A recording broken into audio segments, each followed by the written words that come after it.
serviriam no templo, ele vai começar a dar detalhes das vestes, e nas vestes sendo longas, embaixo com umas tranças, e nas tranças teria um cordãozinho azul, um fio azul, que representava a palavra, que representava os 613 mandamentos da lei mosaica. Por que, pastor? Porque manto, segundo a Bíblia, o talit ou titzi no hebraico, cada palavra hebraica traz uma numeração consigo. Somando as numerações do nome do talit ou do manto que Jesus carregava, que o sacerdote carregava, com as tranças, somando 13, a Bíblia vai dizer 613 mandamentos e estatuto da lei mosaica. Quando um sacerdote passava com uma veste que representava poder, que representava autoridade na lei, que representava a própria palavra de Deus, a própria Torá, a própria Escritura. Quando eles olhavam para um sacerdote que viam aquele fiozinho azul, lembrava de que Deus foi fiel para cumprir a promessa de tirar o povo do Egito depois de 400 anos de sofrimento. A promessa se cumpriu, porque o que Deus fala, Ele promete, e o que Ele promete, Ele cumpre. Ele cumpre. A palavra dele não volta vazia. A palavra do Eterno jamais vai voltar vazia. Ela vai e faz o que lhe apraz. Ela vai e faz o que lhe apraz. Porque a palavra é como espada de dois gumes, que penetra até a divisão da alma, entre juntas e medulas. E essa própria palavra, ela é apta para discernir pensamentos e intenções do coração. A palavra conhece, a palavra sonda, a palavra decifra, a palavra interpreta. A própria palavra é o próprio Deus encarnado no meio da igreja, porque o próprio Mateus vai dizer que aonde se coloca 2 ou 3 reunidos no nome do Senhor, Ele está no meio deles presente. Existe 2 presenças no culto. A primeira presença, o Espírito Santo que anda com a igreja, o Espírito Santo que habita no templo, mas também a Bíblia vai dizer que o próprio Jesus está no meio. Há 2 presenças nesse culto: o Pai que é Espírito, o Espírito Santo e o próprio Jesus. Ou seja, o Pai também está aqui, a presença do Pai também. A Trindade está em nosso meio: o Pai, o Filho e o Espírito Santo de Deus está em nosso meio.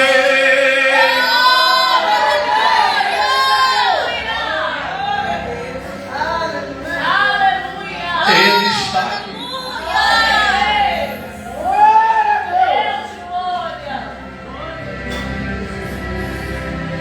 Aí José é chamado.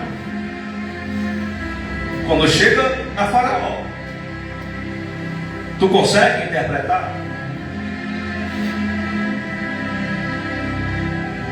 Eu?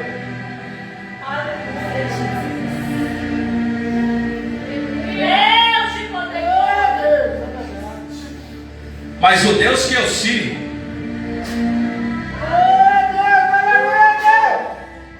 Ele sim consegue.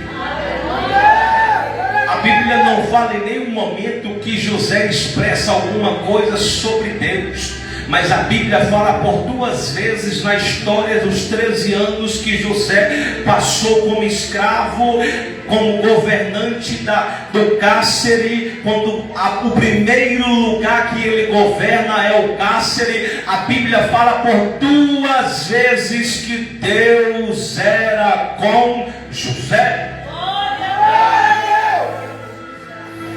Se a promessa é de Deus, independente do cenário, Deus é contigo.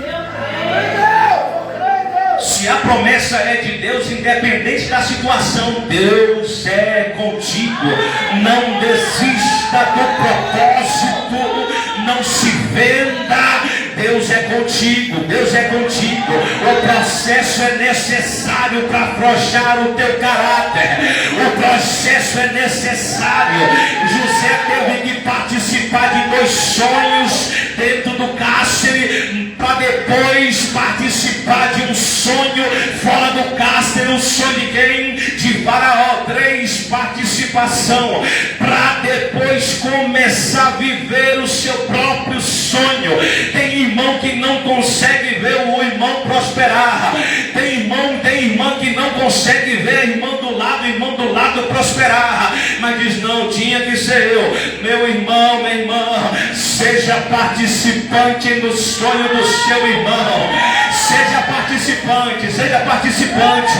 A chave pode estar na mão dele. Se José não participa do sonho do copeiro, se José não participa do sonho do padeiro, o padeiro não lembraria de José no sonho de Faraó. Não ia lembrar que ele tinha dom de interpretações, mas só foi participar do sonho. Ele fez uma boa ação e a boa ação voltou para ele. Meu Deus do céu, meu Deus do céu, o universo vai devolver tudo que nós faz para o nosso irmão. Ele vai devolver. Se é bom, ele vai devolver com coisas boas. Se é ruim, ele vai devolver com coisas ruins. Deus não fala, ele não falha, e o que ele diz que está escrito, está escrito. O que eu certamente plantar, aleluia, isso eu colherei.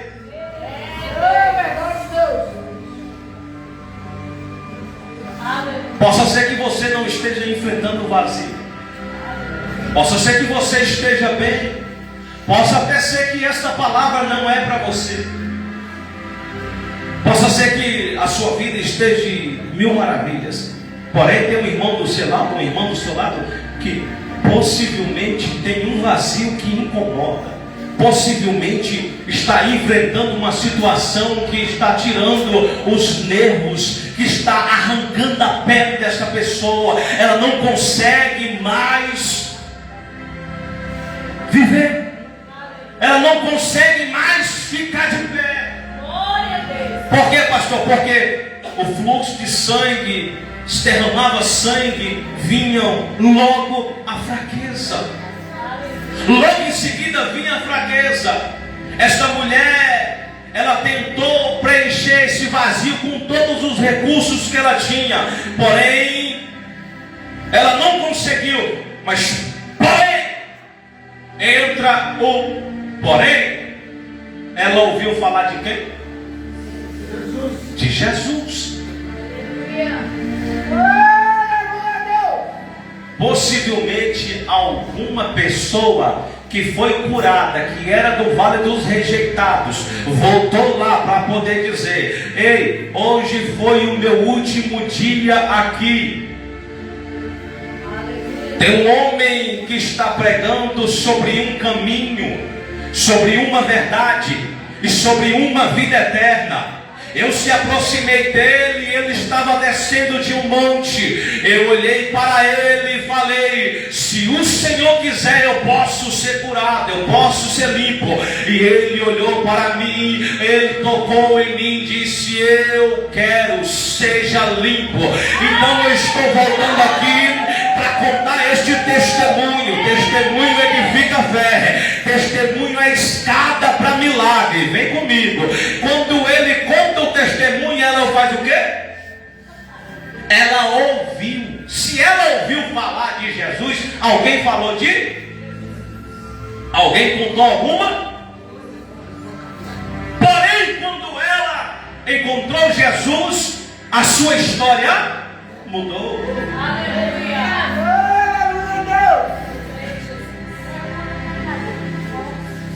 O vazio que nos leva até Jesus se transforma no lugar onde Deus revela o seu propósito.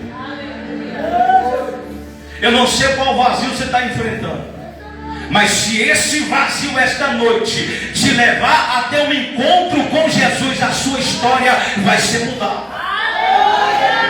Por que, pastor? Porque o vazio revela a limitação humana.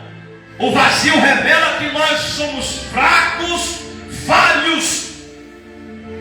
Essa mulher havia padecido, como nós falamos, 12 anos. Gastou tudo quanto tinha, quanto possuía. Em vez de melhorar, é o que? Piorava. Em vez dela ter solução para aquilo que ela queria, cada vez mais piorava a situação.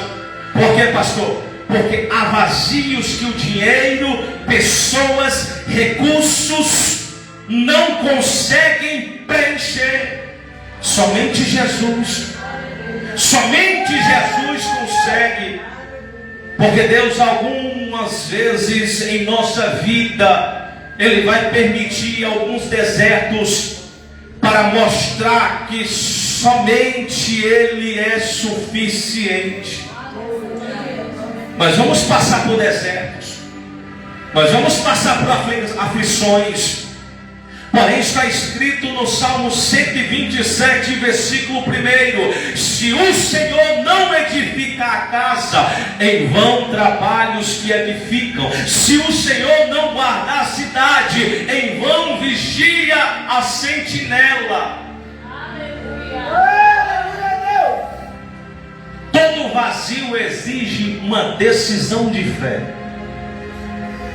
Tudo aquilo que nós passamos na trajetória com Deus, todos os processos que enfrentamos, carregam consigo uma decisão. O missionário leu aqui sobre Jó. Entendemos que Jó passou por um processo tremendo de lepra, abandonado por todos. Até a sua esposa olhou para ele e diz: homem, amaldiçoa esse teu Deus e morre. Porém ele permaneceu fiel até o fim.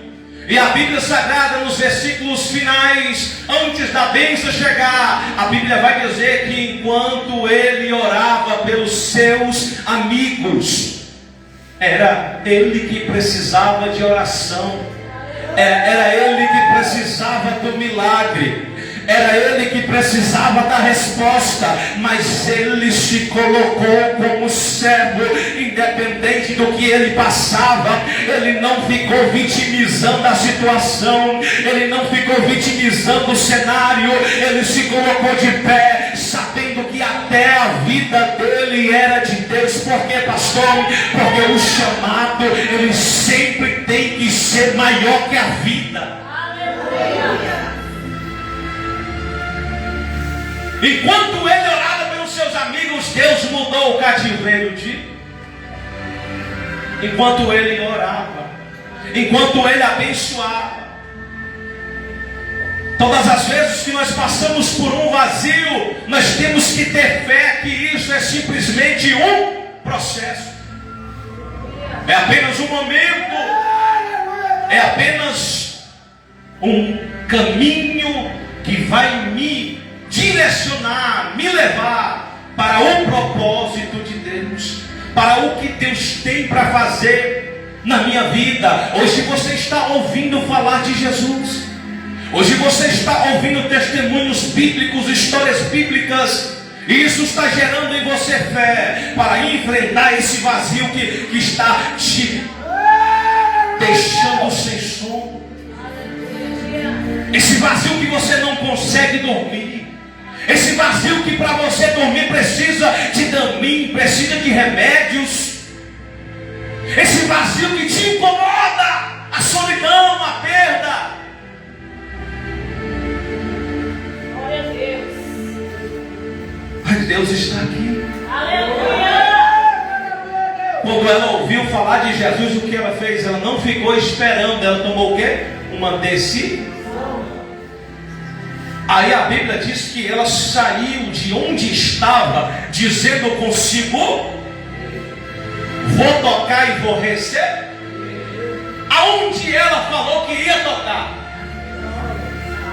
Na orla, no manto. Se ela fala que vai tocar em Jesus, eu até entenderia. Fala, não, ela está tocando em Jesus porque Jesus cura, Jesus liberta, é bíblico. Mas quando ela fala que vai tocar no manto, na orla, aí eu fui estudar para entender, e eu falei o significado.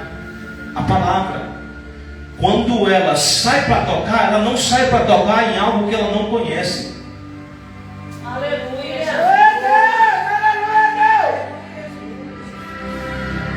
Ela sai para tocar aonde ela tem certeza que vai ser curada. Aí ela sai dizendo consigo: se eu tão somente tocar, eu serei curada. Ela sai dizendo: se eu tão somente tocar, eu receberei cura. Se eu tão somente tocar, eu vou ser curada. Se eu tão somente tocar, eu vou ser curada. Se eu tão somente tocar, eu vou ser curada. Ela começou jogadamente para o subconsciente, dizendo, o subconsciente estava dizendo: você não tem esperança. O mundo estava dizendo: não há mais jeito, não há mais solução. Você acabou as expectativas, acabou o dinheiro, acabou os meios e recursos que você tinha. Você não vai alcançar o milagre. Já é 12 anos tentando e não conseguiu. Mas um certo dia ela ouviu falar de um homem por nome Jesus de Nazaré. Jesus de Nazaré. E quando ela ouve falar de Jesus, ela brota uma fé da mente, lançando para o subconsciente. O mundo diz que não tem jeito, a situação diz que é o fim, as pessoas me abandonaram, mas a minha fé vai me fortalecer. Eu vou tocar e vou receber. Eu vou tocar e vou receber. Eu vou tocar e vou receber. Ela chega e toca, e a Bíblia diz que imediatamente, não demorou, imediatamente a mulher se sentiu. Ela fez o quê? Ela sentiu que estava curada. Porém, depois Jesus fala para ela: a tua fé te vai de paz, seja tu curada dessa enfermidade, desse mal. Primeiro ela se sentiu. Aí eu entro aqui em uma janela para falar sobre a fé. O que é a fé, pastor? Eu tenho até que orar, missionário. O que é a fé? A fé é o firme fundamento das coisas que não, mas a certeza das coisas que se. Quem tem fé não carrega dúvidas, carrega certezas.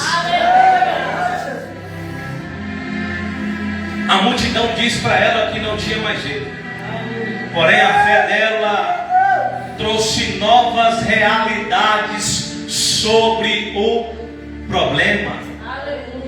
Marcos capítulo 2, quando leva aquele homem paralítico até a casa de Simão Pedro, aonde Jesus estava acomodado, ouve-se a notícia que Jesus estava em casa. O paralítico é conduzido por 4 pessoas. Quando chega diante a porta, não consegue, hein? Se coloque de pé em nome de Jesus.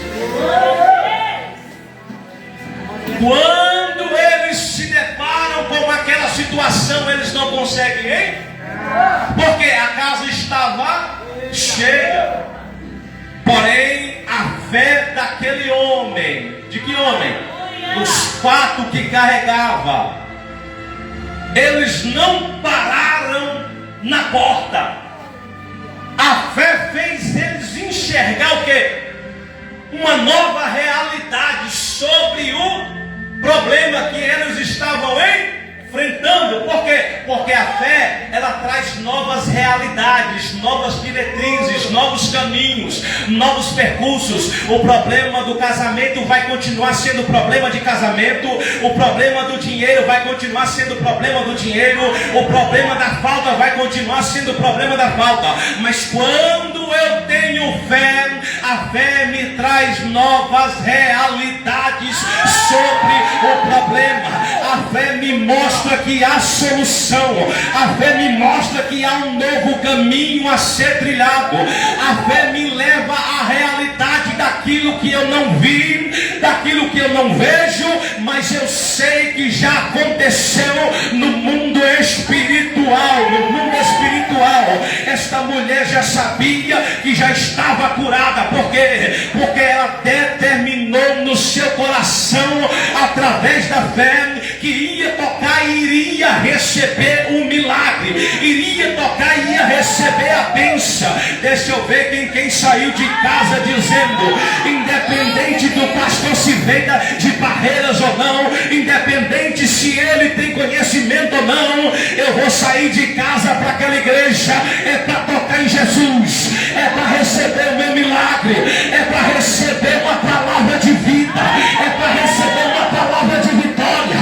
E o Senhor está dizendo esta noite: esse cenário não veio para te matar, esse cenário não veio para te derrubar, esse cenário não veio para te destruir, esse cenário só veio para te promover, homem, esse cenário veio para te promover, mulher. Todo problema não vem para me matar, todo problema vem para me elevar, para me levar ao novo degrau na presença do Senhor, até o ponto de eu entender que tudo é para Ele, que tudo é com Ele, e para Ele são todas as coisas, todas as coisas, todas as coisas. Por que, pastor? Porque eu posso todas as coisas naquele que me fortalece. Eu posso sofrer, mas Ele me fortalece. Eu posso passar por tribulação, mas Ele me fortalece. Eu posso passar por dias ruins, mas Ele está me fortalecendo. E a palavra esta noite para a tua vida é: neste sábado profético,